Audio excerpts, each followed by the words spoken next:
Welcome to Self-Publishing Authors, home for candid talks and honest recommendations, from book editing to book marketing, from author journeys to inspirations. Hosted by Gurhan Demirkan. Hello, everybody. Welcome to my show. My name is Gurhan, as everybody knows, and I am coming at you from Austin, Texas. Yes, it's a beautiful day out, and of course, I'm here with Andrea Hurst, and she has two things that she can offer. One, important, agent. Yes. Second, editor. Very important. Yes, double yes. So I just want to cut it short, and here is Andrea. Please, Andrea, where are you? I am in Raleigh, North Carolina area with a beautiful sunny day, and happy to be here. Okay, great. And you're ready for my questions? Pretty tough questions here, you know. In the publishing industry, the answers to questions can change from day to day based on how fast things are changing in this business. But I will do my best to give you the most helpful answers. Okay, so since you have two things up your sleeves, agent and editor, I'm going to start with the agent side, and then I'm going to roll into the editor side. So let's just go with the agent side. The first question I have is, how many authors do you represent? So it varies. I tend to keep my list fairly small so that I can focus on each client with a lot of personal attention. So whereas I may have 20, 30, 40 authors at a time, only, maybe up to 10 will be in a phase where they're being pitched. So there may be authors I work with, but they're not writing any new books, or most of, they wrote 10 books before and we're still working, but there's nothing current. So currently, between me and my other two agents, we're probably in the process of authors who we're pitching on a regular basis, 10, 15 authors at a time. Okay, so you may have, like, let's say 20, but you said we may be working on 10. Right. So I have authors that only do books maybe every 3 to 5 years. And okay. so they're my clients, but I don't have a lot of worked with them at this time. So, and I have authors that I've been working with for 20 years. I realized today it's been about 21 years since I opened the agency. And I still have one of my very first client was Dr. Bernie Siegel. And we have done many books together. So that's awesome. It is. It is. Yes, I do book promotions, and I was just talking to one of my authors like 20 years back, and we just came to a realization that it's like the first book we were looking at. It's amazing, and how things change, of course. Oh my gosh, how much they've changed. Yeah. So what you said, you wanted to keep your clientele in small numbers. I do. So I used to do. Some agents are volume agents. They do a lot of authors and they run them through fairly quickly usually. I like to spend time and really figure out at this point in my career, who can I work with on a long-term basis? Who's got the types of things I'm looking for, real writing skills, marketing abilities, somebody that can handle the pressure, that understands it's a business, someone that we're going to build career together. And so that was my next question, actually. Yeah. What is your ideal client, Well, besides all of that, I can think, one of my clients, I'm thinking of two of them right now who I feel are ideal, and we've done several books. Both of them understand it's a business.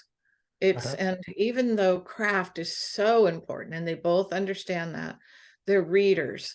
They're always doing something to improve their craft, because I work primarily with fiction now, and that's what I prefer. That they're looking at comparison authors. They're understanding what the market is, and they're very serious about their career. Also, I like people, I've worked with authors who've done really well who are very difficult clients. And that is something I would prefer. I can't relate to that. Yeah, I would prefer not to do that one anymore. Yes. So personable, they respect boundaries. Yes. I'm there if they need them, that's for sure, but not at midnight on a Friday night. Yes. So they understand. Right. Yes. Also, a certain amount of honor for me. people who understand that an agent works for free unless their client is making money, and they're appreciative of the amount of work that may go in, even if a book doesn't sell. That's my next question. What happens if the book doesn't sell? It depends. I had a woman I was working with. She's probably been about, I don't know, maybe 5-ish years now. And I fell in love with her book. I mean, this does happen. I fell in love with it before it was written because it had been in another version originally. And when she told me the story, I got chills. I thought, oh, this has to be a book. This resonates with me on every level, and it's marketable. And I am going to do whatever it takes. And I ended up doing quite a bit of editing, which our agency, we do edit. We don't just take read a few suggestions. We work hard with the author. But after all of that and a lot of pitching all through the United States, it got close, it didn't sell. And I didn't, with her, there was nothing that was going to stop me. That book had to get out. And so at that point, with some clients, you just think, this is it. I've put in all this time. I haven't made any money. We have to make a living. But with her, I decided I'm going to try a foreign publisher. I'm going to try a publisher that's a little more, it's not a major publisher, but they're doing really well and they focus on marketing. And well, the book blew up. They bought a 2-book deal and that book sold. It's still selling. I just got information today that another foreign rights sale was done on that book. And it's been out a while. And it's sold. Oh my gosh, it just was, we were right on. It just needed the right publisher. Yes. But if with some clients, there's no option. We get to the end. There was one last year. We got to the end. Katie and I were doing it together. Still believe in her. I hope her next book will sell because she's the ideal author and I want to work with her. And we spent a lot of time, but it didn't sell. So we had to let it go. So for that now, happens also. We put the book aside. Who knows? Maybe the next book will sell and then we'll bring that one back. Hey, you just mentioned a publisher who does marketing. Actually, there are publishers like that? There are, and it's, Wow. I prefer to work with the publishers where I know they have a strong marketing, and it used to be that the only way to market was through a New York publisher, through bookstores, as you know, you've been around, and that has changed. And so I remember when ebooks first started becoming relevant. And as an agent, we had contracts that said ebook rights this percentage. And, the agents and we talk and we'd go, it doesn't matter. They're never going to do ebooks. And it wasn't that long ago. And now ebooks and things like Kindle Unlimited, for instance, can make an author, which then pays an agent too, more money than the books in bookstores, unless you're a huge bestseller. And so everything has to shift around how can you market. And also it's a lot easier for an author to market online than to go across country doing a book tour, which doesn't sell a lot of books anyway. From time to time, my authors always ask me, hey, can we do the book signing and everything? Don't waste your time. It just doesn't work.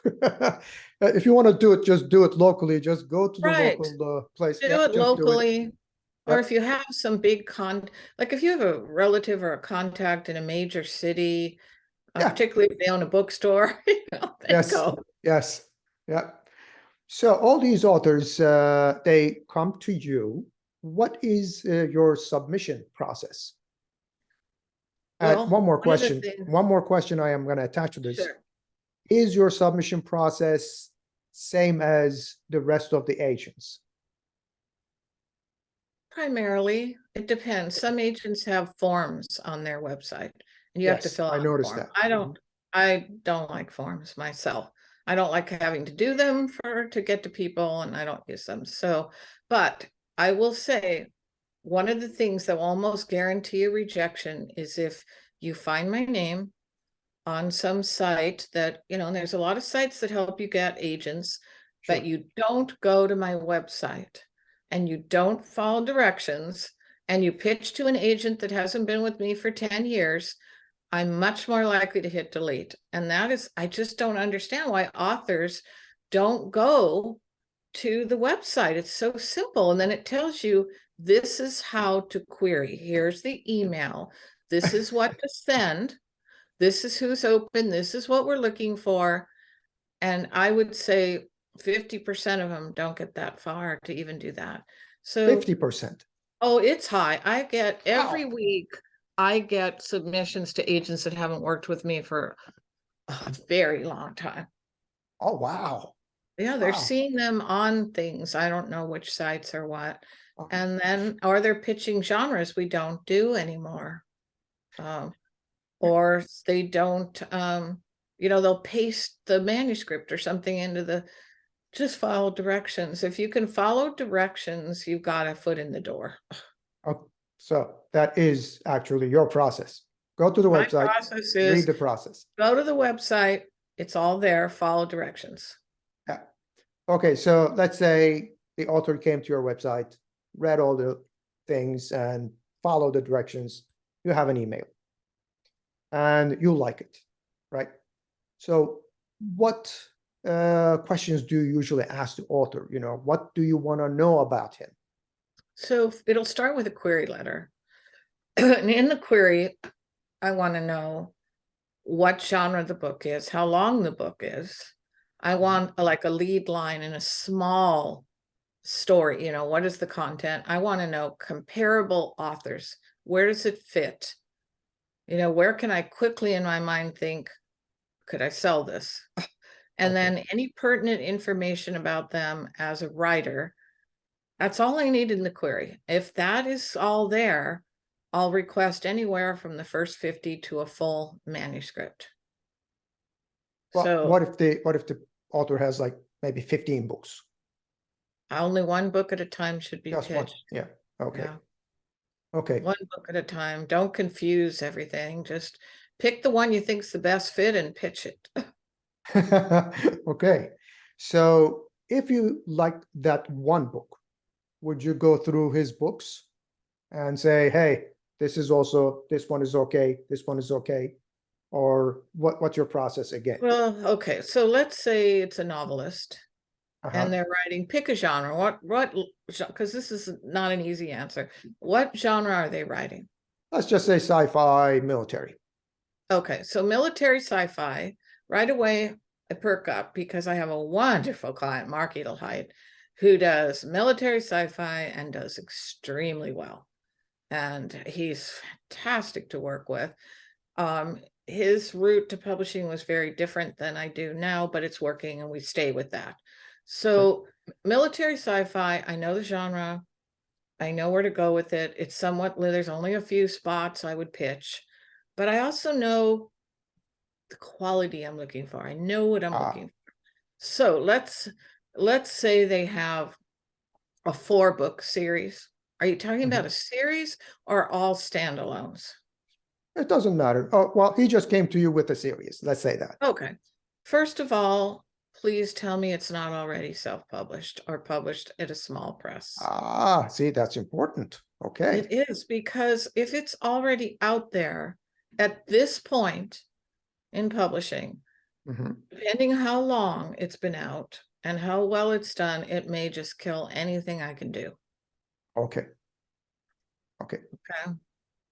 Okay. So he is a self-publishing author and he comes to you. He says, I have a series, let's say 3 books. Okay. Or 4 books, whatever. But he hasn't published yet. That's also good though, right? That's good. Okay. That's good. Then I would say, well, is there anything you have published? Do you have a track? Like I had somebody pitch me in romance a few months ago, self-published with sales figures to back up exactly how well she'd done. Because I have to see if this is a self-published author with a history, this could be great. Or it can be, oh no, there's just nothing there. There's no reviews, there's no sales. But if I get a self-published author who's really showing promise, good audience, good social media, good sales, and they have a new series, that I would be very excited about. Okay. So new author comes to you, says one book, and you love the book. Okay, he goes through the process and everything looks good, and you take a look at the book.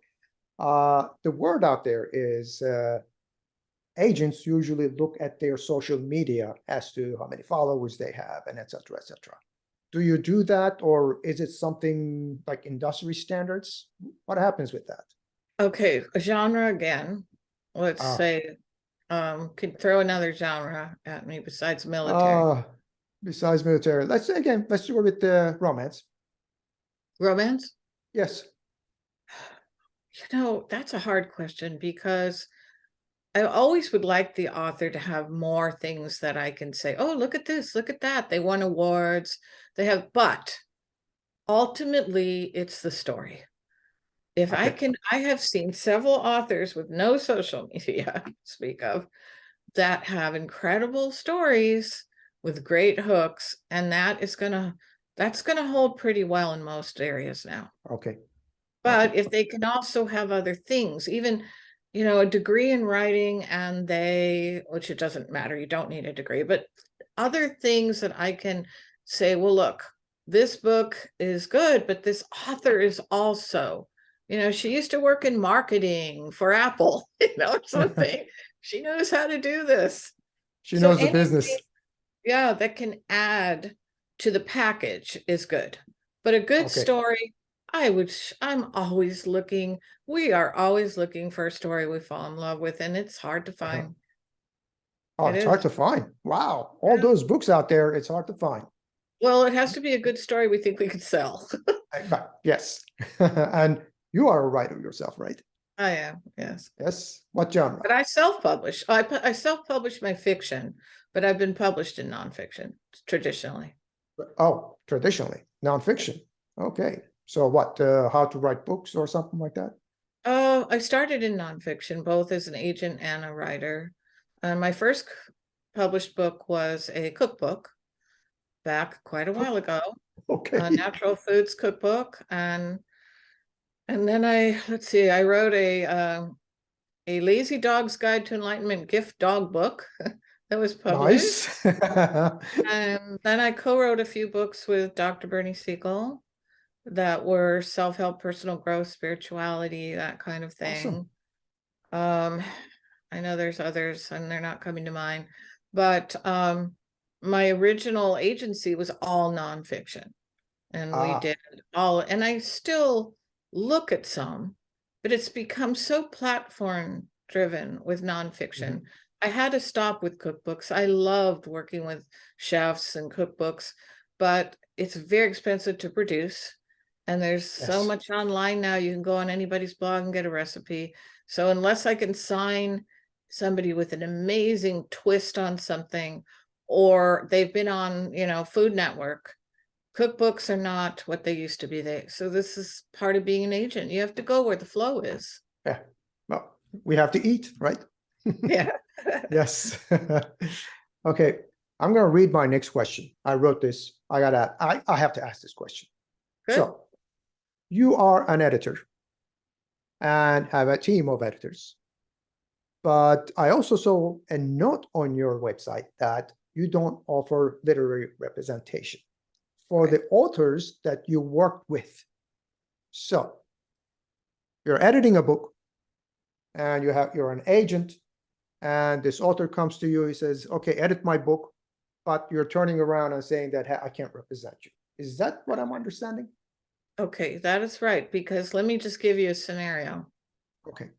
People think, oh, I can pay her to edit, and then she will be obligated to represent me. And then they're buying their way.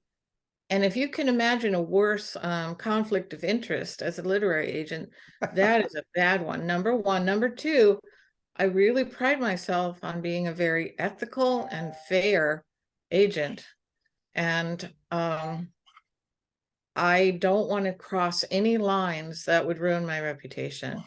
And so it's just not fair. I mean, there are times when I think, well, this might work for one of my other agents, even and I've been the one that have edited it, but they're few and far between where I really have to think out how much conflict of interest would it be. So 99% of the time, the ones I edit, I wouldn't be interested in anyway. But if I am, and it's a conflict of interest, I try to refer them to another agent who I think might work well. Okay. You mean outside of your company? Outside of my company. Yeah. I mean, it's just too complicated. Sorry, someone's at the door, but they're leaving, so that works. Okay. Amazon guy again. Probably Amazon. Yeah. It is the one thing I can say though is wearing the hat of an agent and a developmental editor with many years experience and an author. I can offer a lot of perspective as an editor and a lot of insight beyond the editing into the publishing process, both traditional and self-publishing. Okay, so in other words, you're just not editing the book. You're also telling them how the book can be marketable, and after that, where they can go to pitch their book, or maybe you just say, hey, go to this guy and tell him my name, and your book is good. Once in a while, I will refer with my name. That's not, because once I put my name on something, but not often. Sometimes I have definitely done that when I think the book is ready and I know somebody looking. And sometimes I might refer them. Sometimes their best chance is self-publishing, and there's nothing wrong with that because that's what I do with mine, and many of my colleagues and author friends do. Self-publishing is again changed to something there's no stigma around anymore. But there are some smaller presses, that you pay to basically self-publish with them. So there's a lot of areas for getting your book published. So it depends on the person, I always ask them, when they come to editing, what are your publishing goals? What did you really hope? What are you willing to do? Developmental editing is something that I think a lot of authors have skipped in the past. They don't think they need it. They go right to copy editing. They don't approach the story, which is, copy editing extremely important after you have fixed the story. Yes. Yeah. So that is your process. You don't usually work with the people, the authors who you edit their books. My question to you is it like this in the industry, or is it just like you? Just well, I was when I first started, I started as an author and an editor when I started my publishing career. And that was a long time ago. So when I was working for a children's publisher before I became an agent, I was an acquisition editor, and I helped with marketing, editing, developing children's picture books. And we did Book Expo, and I got the endorsements, and it was a really enjoyable, actually interesting experience to go from that side. But one of the endorsements I got at the time was Dr. Bernie Siegel for one of our books, and who wrote Love, Medicine, and Miracles and sold more than 42 million copies worldwide.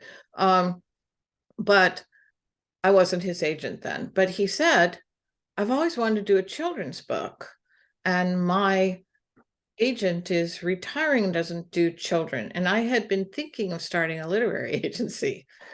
And so I thought, oh my gosh, this could be my first client, and I made that jump.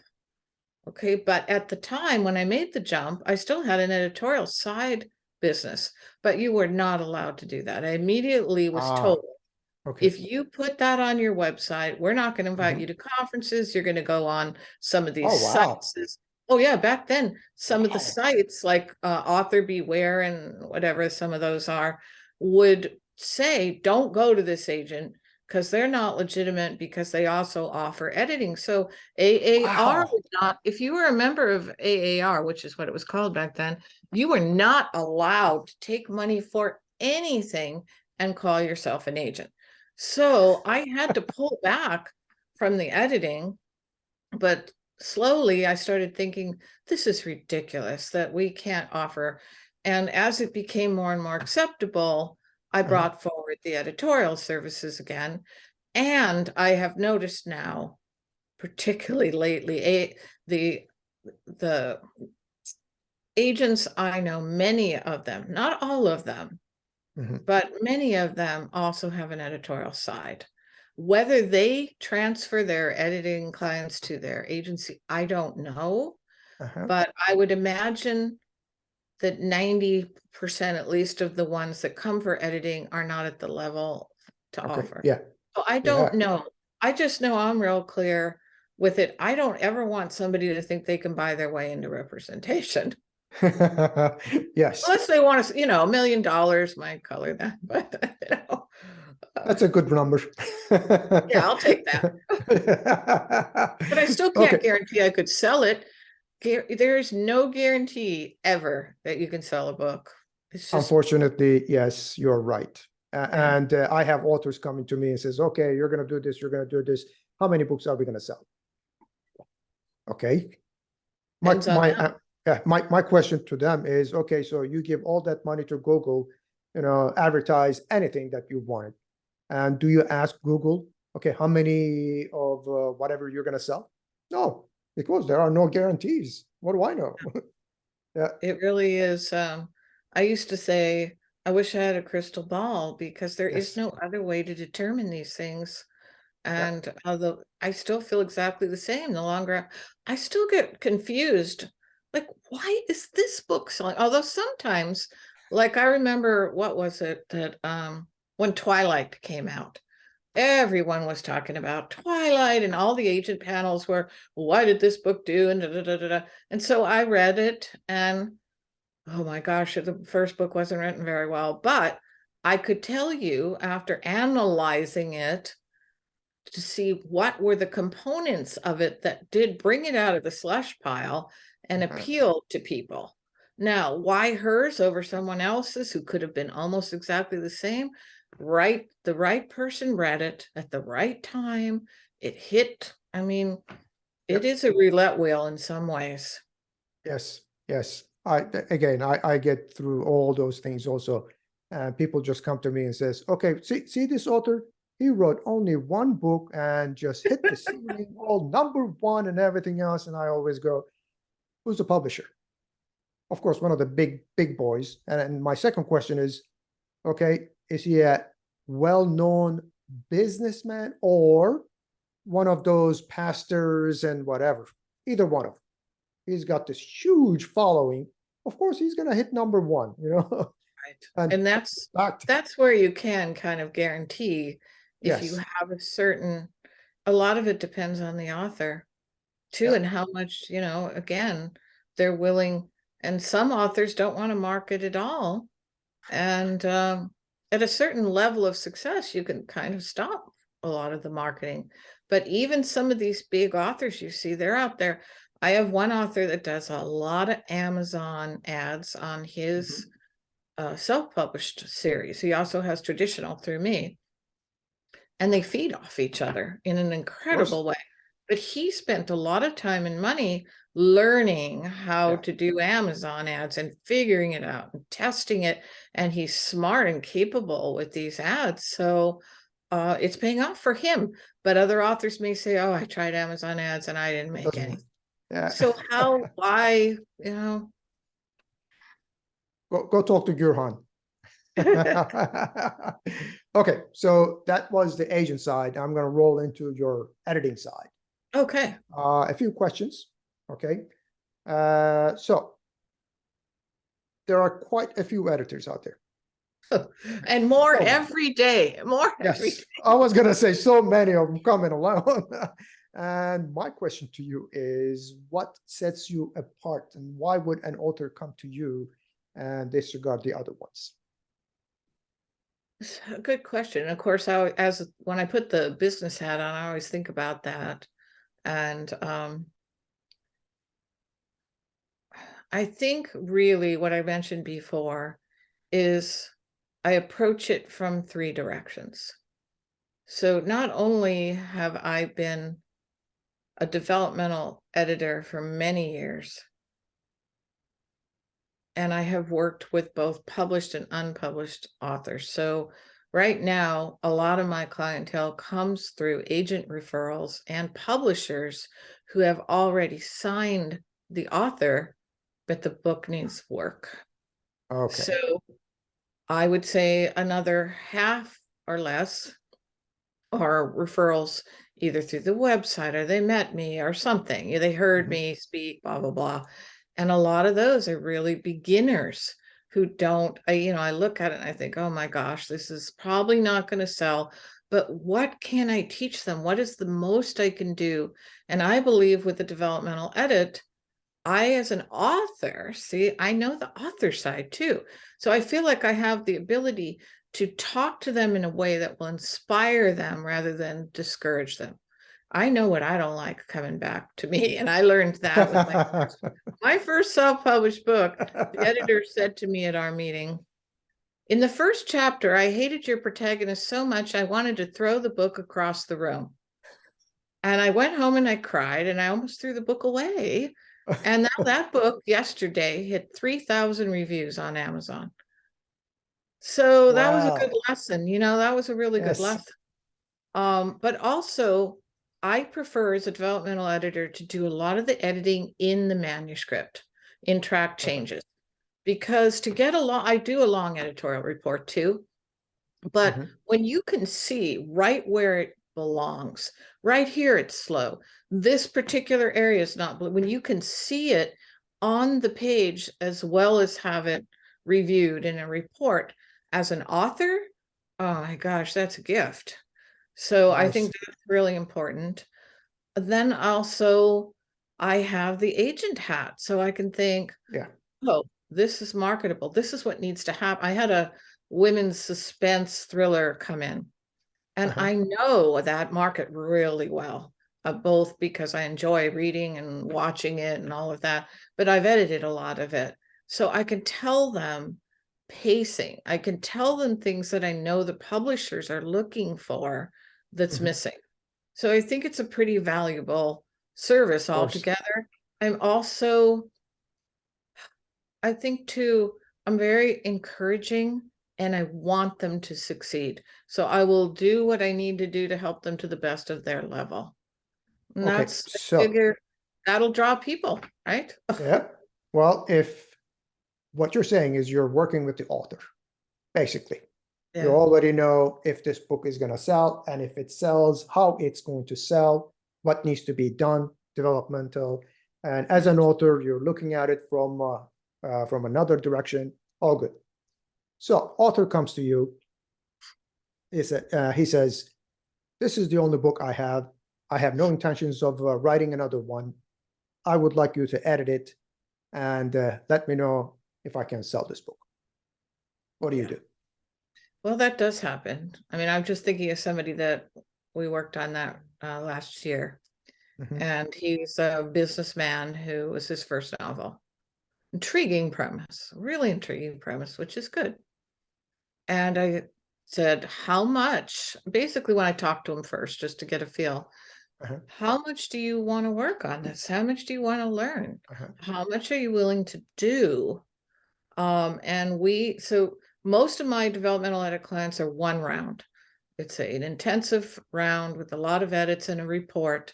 And sometimes they pay for an extra consult as well.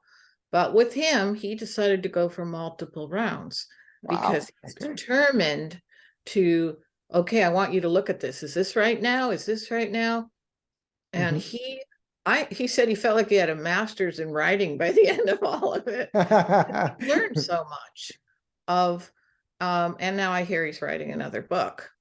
But it's you. It's you. He's hooked. But it's very hard to say if something's going to sell because sometimes I'm very sure it's not. But again, it's my opinion. I have seen things sell that I didn't think would, I've turned down things that sold. So, but sometimes it's pretty obvious, but they don't want to hear it. If I approach it lightly and they say, oh no, I'm not going to change this, or no, I like my mother or my whatever wife loves it, then it's just up to them. It's, I've done what I can do. Yeah, yep. Okay, so there's line editing, developmental editing, and there are more editings. What type of editing services do you offer you and along with your editors within your organization? My editors are developmental editors. All of them. They're story content editors. That is our real strain. We all do very light line editing too, because like, let's say there's a lot of passive voice, or someone doesn't know how to punctuate dialogue, things like that. We'll mark it off and say, here's 2 examples, and this is what the correct is. Or but we're not going to rewrite. Sometimes I will rewrite a sentence or 2 to give them an example of why and how it might be smoother. I don't think a copy edit should be done until the book is absolutely done. We don't offer that, but I do have referrals to certified copy editors who grammar, punctuation, spelling. If I had to think about that, I wouldn't be able to think about the story. So we do developmental editing and light line editing with the developmental edit. Okay. And that is it. And then we refer out for other things. Yeah. And I'm guessing you have a bunch of editors in mind that who can do a good job, I have a few, because if I don't know for sure their work and how they treat authors and, that they're ethical, I'm not going to refer them. Yes. But I do, like, I do have a few for sure that I know specifically. I've seen their work. They've worked with me. I've seen their edits. I've seen their books, who I trust. But I'll tell you, the copy editing is the hardest, because there is no one that's going to catch everything. And no matter who I've worked with and how good they are, there's always something you miss. So it never ends. Yeah, it never ends. It never ends. Yes, you're right. Okay, so what genres do you work with? Well, the 3 of us, or there's really 4 of us who do editing, including Sean. Sean specializes in fantasy primarily. All types of fantasy. He does young adult, middle grade, and adult. He is self-published and doing extremely well in fantasy. All of the agents go through training with me in certain genres, but some are just, more focused. Katie and Amberly and I, anything in women's fiction, from romance to historical to literary to upmarket book club fiction. I love that. Like I said, I love suspense and thriller.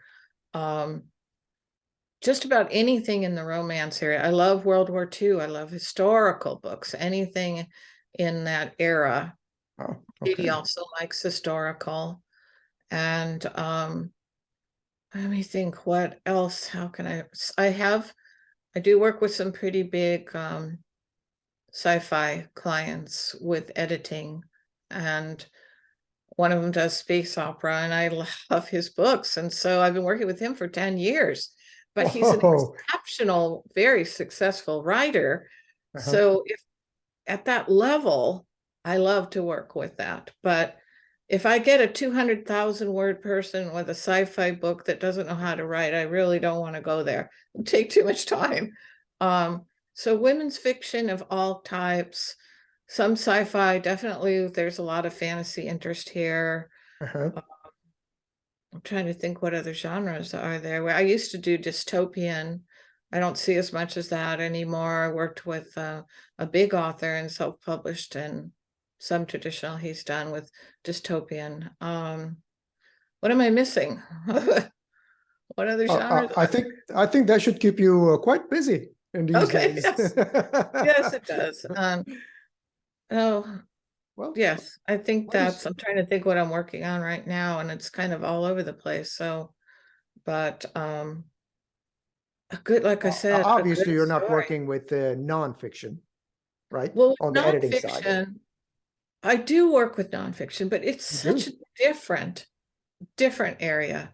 And for me to involve myself in nonfiction authors again now, would be very expensive for them. With fiction, there is a story.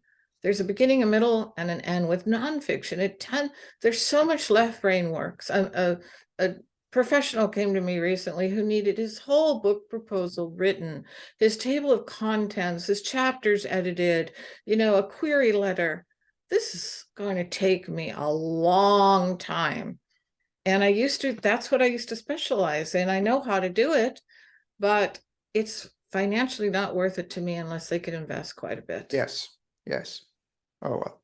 So we went through your process for being an agent. What is your process for taking a client for, editing his book or her book? Editing. Okay. Yes. Well, generally they come through certain sources. But if they just come directly through the website, Yeah. I always want to know, what are you writing? What genre? How long is it? What are your publishing goals? Do you have any writing experience? And then I want to see a sample, usually like a first chapter. And then we talk about how long it will take. Do they want just one round, which most people do? And then we'll look at budget. Okay. And regular sci-fi book. Pardon? First regular sci-fi book, first-time author, wrote a book, came to you. How long is it going to take? How long's the book? Well, let's say 300 pages. Let's just say that. Well, 300 pages isn't bad. Most of them are much longer than that. Yeah. I usually say 4 to 6 week turnaround. 4 to 6 weeks. Okay. And it depends. And like right now, I am so booked that they'd have to wait to start till mid to late April just to start. okay, that's what I So was it going to really ask. depends. Yeah, it depends. Sometimes we're open. Like somebody says, "Oh, I'm going to be late. I can't get it to you for another month," and then there's a slot open. Yes. And right now, Katie and I are really full. I know Sean will probably be open next month, and I'd have to check with Amberly. So Well, so you don't have a late fee? no, but if they, if it's much later than it's going to be, then we may not be able to hold the slot because we may have booked it course. out. Yes, yes. Well, these are all my questions. Do you want to add, delete? Well, let's not delete anything. Do you want to add anything? I think I realized something when like I said, my first self-published book that came out in, oh gosh, I think it was 2013 or 14. I was nervous about putting it out. And the reason I'm saying this is for authors is don't let it discourage you. I was worried as an agent, and I was teaching for an MFA, low residency, and my reputation, and I write charming women's escape fiction. And I thought, oh, do I even want to put my name on it? And all this experience I have actually writing a novel is not an easy thing. And I thought, well, I'm going to learn self-publishing this way, which I will help my clients. Yes. And I know what to do. I mean, I've worked in publishing, but I thought, finally, I just thought, I'm going to put it out there. And if 10 people read it and like it, I'm going to be so happy and I'll have accomplished this. And I think it's important. It's scary as heck to put it out. And there's horrible reviewers on Amazon that will tear people's work to shreds. And even though the editor was going to throw the book across the room, I've had really good success. And that book has turned into a 3-book series with 2 novellas, one on each end. And I've written some standalones. So don't give up, but learn. I try to get better. I can recommend a couple books for novelists that I really like. The Writer's Journey by Christopher Vogler really helped me understand story. Save the Cat writes a novel. Structure, Plot and Structure is a wonderful book. Learn the craft and don't give up. That is your recommendation. That's my recommendation. Yes. I'm going to put that in black and white. This is Okay. what you do. Yeah. Listen to this lady. And the fear is normal. Even some of the biggest best-selling authors I talk to, and they're still what is that thing called? Where you have that, you think you're faking it. You know what I mean? That you're not really. I can't think of it right now, but you just have to keep putting it out there and be brave. But also on the other end, take some time and learn about this business before you start submitting. Yes. Yes. Yeah. Okay, awesome. So I do want to thank you for your time. I know it took a while for us to get together. You're busy. Yeah. We did it though. Yes, yes, we did it. All good. Thank you very much. Welcome to Self-Publishing Authors, home for candid talks and honest recommendations. From book editing to book marketing, from author journeys to inspirations. Hosted by Gurhan Demirkan.